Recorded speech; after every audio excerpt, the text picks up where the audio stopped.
On distingue plusieurs types d'épisodes de pollution. On en a 4.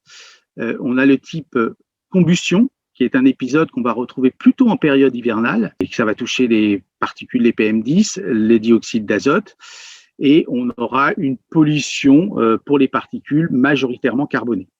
Le deuxième type d'épisode, c'est un type que l'on appelle mixte.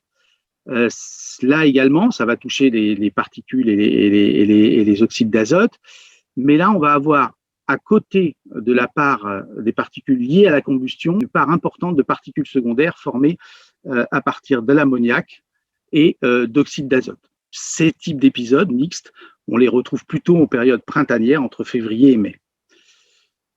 Le troisième type, c'est un type qu'on va retrouver exclusivement en été, dans des périodes entre mai et septembre, et ça concerne uniquement l'ozone.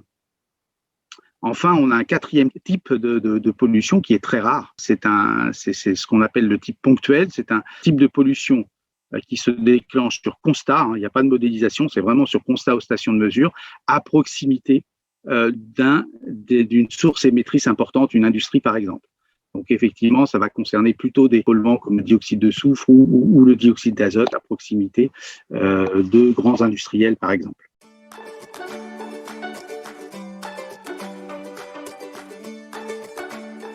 Alors, avec l'aide de la modélisation, on s'appuie sur 2 critères.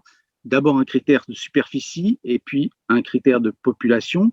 Alors, le premier critère de superficie, on regarde si il y a au moins 100 km² sur l'ensemble de la région Grand Est qui est concernée par un dépassement d'un seuil, d'information-recommandation par exemple.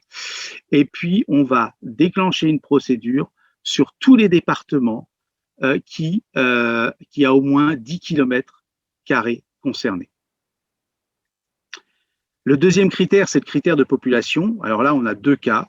Pour les départements les plus peuplés, plus de 500 000 habitants, il faut, pour déclencher une procédure, au moins 10% de la population qui soit concernée par un dépassement estimé par la modélisation.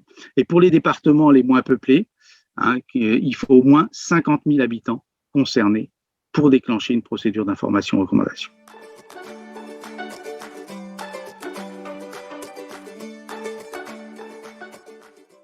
Alors, le rôle d'Atmo Grand Est dans ce dispositif, c'est en fait de diffuser l'information en lieu et place du préfet qui nous a donné délégation pour mettre en œuvre les procédures d'information et recommandation et les procédures d'alerte.